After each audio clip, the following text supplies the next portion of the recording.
नमस्कार विद्यार्थी मित्रों, धोरण 12 कॉमर्स में आपणे अभ्यास करी रह्या छीए पहेलुं प्रकरण सूचकांक। लास्ट लेक्चर में आपणे सूचकांक में लास्पेयर, पासे अने फिशर ना सूचकांकना सूत्रों भणी गया अने लास्पेयर, पासे अने फिशरनो एक दाखलो पण आपणे गणेलो हतो। आशा राखुं छुं के सूत्रों तमे तैयार करी नाख्या हशे। एवी आशा साथे हूँ दाखला नंबर 2 ની શરૂઆત करूँ छूँ। अहींया बोर्ड पर आवी जाओ। रकम में आपने एवं कीधुं होय के नीचे आपेल माहिती परथी लास्पेयर, पासे अने फिशरना सूचकांक शोधो। हवे वस्तु छे घऊं, चोखा, बाजरी अने कठोळ। तो वस्तु तो एज इट इज जेम होय एम ज लखी नाखवानी दे। घऊं, चोखा, बाजरी अने कठोळ। हवे रकमना हेडिंग में आवो।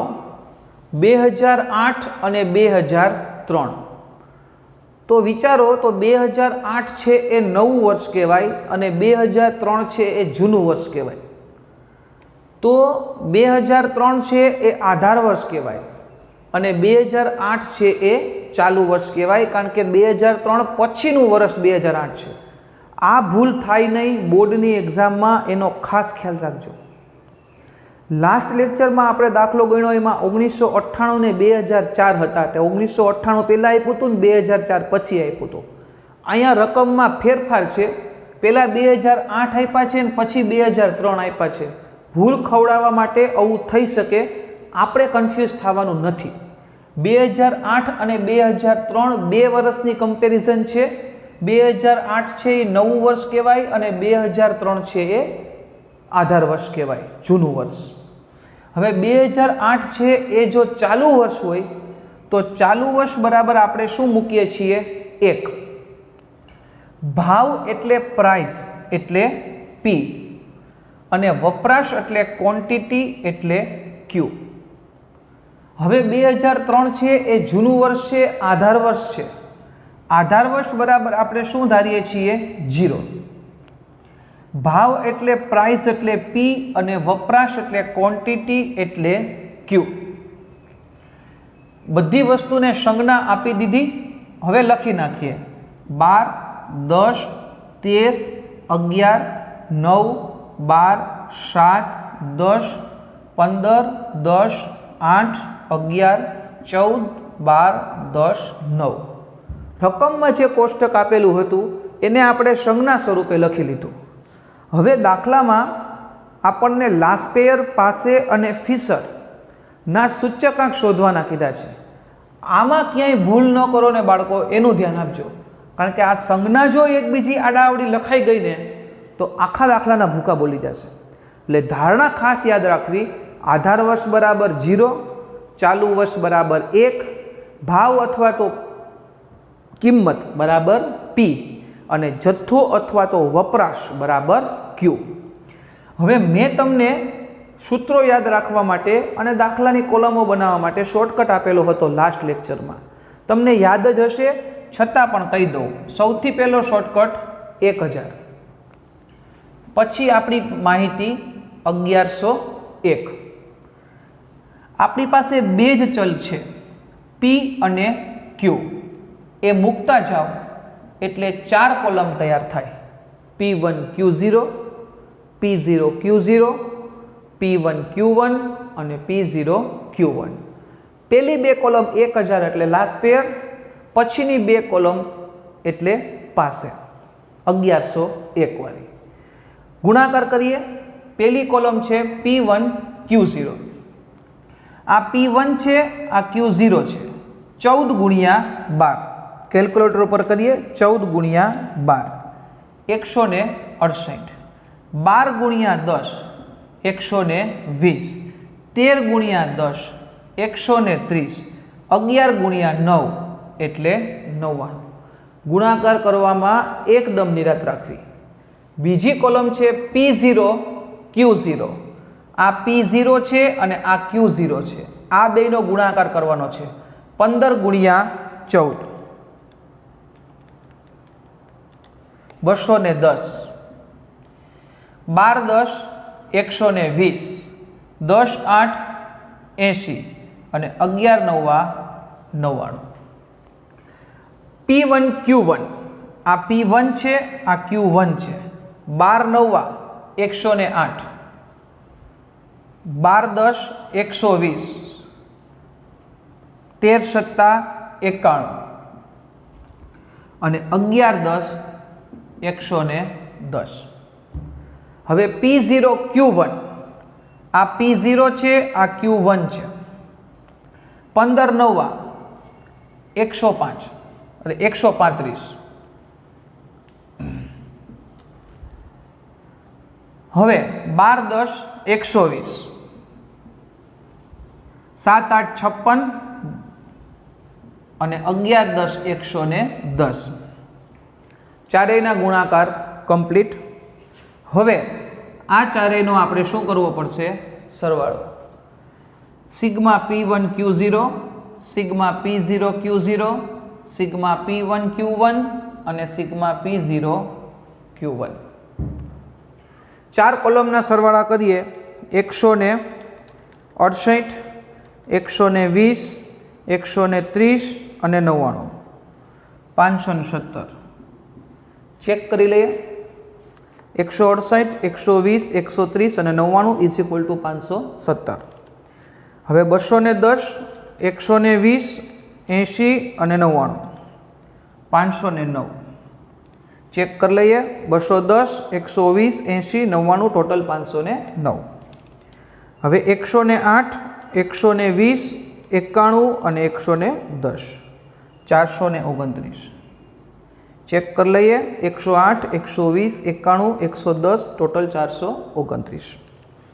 135, 120, 56, 110, 421. 135, 120, 56, 110, 421. ઓકે. આપણી 4 column sigma P1 Q0, sigma P0 Q0, sigma P1 Q1 અને સિગ્મા P0 Q1 કમ્પ્લીટ. હવે સૌથી પહેલાં આપણે સૂચકાંક મેળવવાનો થશે લાસ્ટ પેયરનો. સિગ્મા P1 Q0 ના છેદમાં સિગ્મા P0 Q0 ગુણ્યા 100. પહેલી 2 કોલમ લાસ્ટ પેયરની 1000 વાળી. 517 ના છેદમાં 509 ગુણ્યા 100. 517 ગુણ્યા 100 ભાંગ્યા 509. 105.57, 101.57. તો આ આપણા માટે લાસ્ટ પેયરનો સૂચકાંક થયો. પહેલા પ્રશ્નનો જવાબ થયો. હવે આપણે શોધવાનો છે પાસેનો સૂચકાંક. પાસેના સૂચકાંક માટે સિગ્મા P1 Q1 ના છેદમાં સિગ્મા P0 Q1 ગુણ્યા 100. હવે સિગ્મા P1 Q1 આપણી પાસે છે 429 અને સિગ્મા P0 Q1 આપણી પાસે છે 421. એટલે 429 છેદમાં 421 એને ગુણ્યા 100.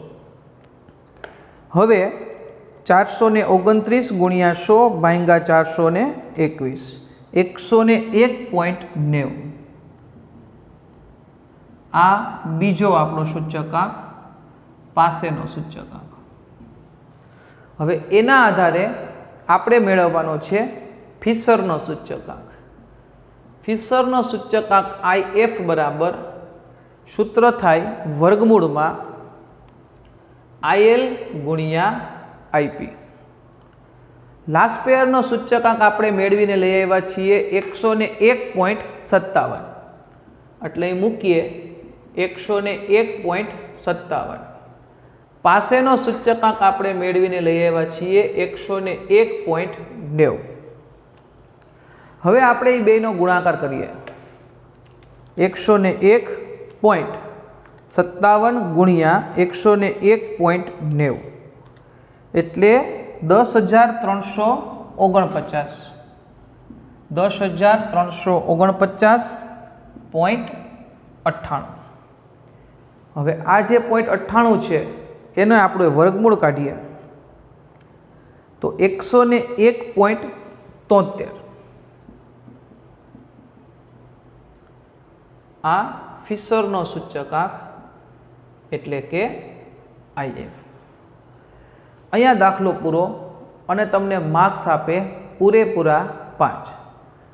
લાસ્ટ લેક્ચરમાં આપણે જે દાખલો ગણ્યો હતો એમાં પહેલાં આધાર વર્ષ આપ્યું હતું અને પછી ચાલુ વર્ષ આપ્યું હતું। આ દાખલામાં મેં રકમ ફેરવી નાખી, પહેલાં મેં ચાલુ વર્ષ લખ્યા અને પછી મેં આધાર વર્ષ લખ્યા। લાસ્ટ દાખલામાં આપણને વપરાશની જગ્યાએ શબ્દ જથ્થો આપ્યો હતો, મેં અહીંયા જથ્થાની જગ્યાએ શું લખ્યું છે? વપરાશ। એટલે આવા જે નાના નાના ફેરફારો છે એ બોર્ડની એક્ઝામમાં થાય, એનાથી આપણે કન્ફ્યુઝ થવાનું નહીં। આપણને તો ખ્યાલ જ છે કે જે જૂનું વર્ષ હોય, જેના આધારે આપણે સૂચકાંક શોધતા હોઈએ, એ આપણા માટે આધાર વર્ષ થાય અને આધાર વર્ષ બરાબર આપણે શું ધારવાનું? 0 અને ચાલુ વર્ષ બરાબર શું ધારવાનું? 1। અહીંયા 2008 ને પછી 2003 છે તો સ્વાભાવિક વાત છે કે 2003ના આધારે જ 2008નો સૂચકાંક મેળવાય। તો 2003 છે એ આધાર વર્ષ છે અને 2008 છે એ કોણ છે? ચાલુ વર્ષ। ચાલુ વર્ષ બરાબર આપણે શું ધારીએ છીએ? 1 એટલે પહેલાં 1 મૂકી દેવાનું, બાકી બે માહિતી તો હશે જ। ભાવ એટલે પ્રાઇસ એટલે P, એટલે આપણે એને P1 કીધું। વપરાશ એટલે ક્વોન્ટિટી, ક્વોન્ટિટી એટલે Q, એટલે આપણે એને શું કહી દીધું? Q1। 2003 છે એ આધાર વર્ષ છે, આધાર વર્ષ બરાબર શું ધારીએ છીએ? 0। ભાવ એટલે પ્રાઇસ, પ્રાઇસ એટલે P। વપરાશ એટલે ક્વોન્ટિટી, ક્વોન્ટિટી એટલે Q। તો ચારેય સંજ્ઞાઓ એકદમ નિરાતે મૂકવી, પછી આપણી પાસે દરેક વસ્તુનો શોર્ટકટ છે। આપણી પાસે જે બે આંકડાકીય માહિતી છે 1000 અને 1101। 1000 એટલે લાસ્ટ પેયર, 1101 એટલે પાસે। બે જ ચલ આપણી પાસે છે P અને Q, એ સ્ટેપ બાય સ્ટેપ તમે મૂકતા જાઓ એટલે તમારો દાખલો છે એ કમ્પ્લીટ પૂરો। પણ મેં કીધું એ પ્રમાણે આ કોષ્ટકમાં સંજ્ઞાઓ મૂકવામાં ભૂલ ન કરવી અને આ ચારે ચાર કોલમ તમે જ્યારે બનાવતા હો ત્યારે ગુણાકાર કરવામાં, દાખલા તરીકે તમે P1 Q0 કરો છો તો આ P1 છે ને આ Q0 છે, આમ બેની આંગળી રાખવી અને ગુણાકાર કરતો જાઓ, કારણ કે એકનો ગુણાકાર જો બીજા હારે થઈ ગયો તો પછી દાખલાનો જવાબ નહીં આવે। હું પોતે બોર્ડના પેપર ચેક કરવા જાઉં છું એટલે તમને કહી દઉં, સૂત્રના અડધો માર્ક હોય છે અને જવાબનો અડધો માર્ક હોય અને કોલમના 2 માર્ક હોય। આ ચારે ચાર સરવાળા તમારા પરફેક્ટ સાચા એટલે તમને 2 માર્ક રોકડા મળે। સૂચકાંકના 3 સૂત્રો લાસ્ટ પેયર, પાસે અને ફિશર, એ સૂત્રોનો અડધો માર્ક હોય અને એના જવાબનો અડધો માર્ક હોય, એટલે 1.5 ને 1.5 3 માર્ક અહીંયા થયા અને 2 માર્ક્સ છે તમારી કોલમના, 5 માર્કનો દાખલો હોય એટલે જેટલું લખશો ને સાચું એ દરેક વસ્તુના માર્ક મળે છે, બરાબર। તો આજે આપણે લેક્ચરમાં દાખલો જોયો કે જેમાં આપણને પહેલાં ચાલુ વર્ષ આપ્યું હોય, પછી આધાર વર્ષ આપ્યું હોય, શોધવાનું હતું તો લાસ્ટ પેયર, પાસે ને ફિશર। હવે પછીના નેક્સ્ટ લેક્ચરમાં આપણે હજી થોડીક રકમમાં ફેરફાર કરશું અને ખાલી ફિશર એટલે કે આદર્શ સૂચકાંક શોધવાનો કીધો હોય। યાદ છે ને આદર્શ સૂચકાંક કોને કહેવાય? આની પહેલાંના જ લેક્ચરમાં બધી વ્યાખ્યા સમજાવેલી છે, સૂત્રો સમજાવ્યા અને વિકલ્પોને 1-2 વાક્યના ઉત્તર તમને કીધેલા છે, બરાબર। જરાક જૂનું જોતા રહેજો કારણ કે એ પણ પરીક્ષામાં પૂછાવાનું છે, બરાબર। તો હવે પછીના નેક્સ્ટ લેક્ચરમાં આપણે એક અલગ જ દાખલો ગણશું કે જેમાં રકમ ફેરવેલી હોય અને આપણને ખાલી ફિશરનો સૂચકાંક શોધવાનો કીધો હોય। રેડી? તો આ દાખલો કમ્પ્લીટલી ગણજો। હવે મળશું નેક્સ્ટ લેક્ચરમાં, ત્યાં સુધી આવજો।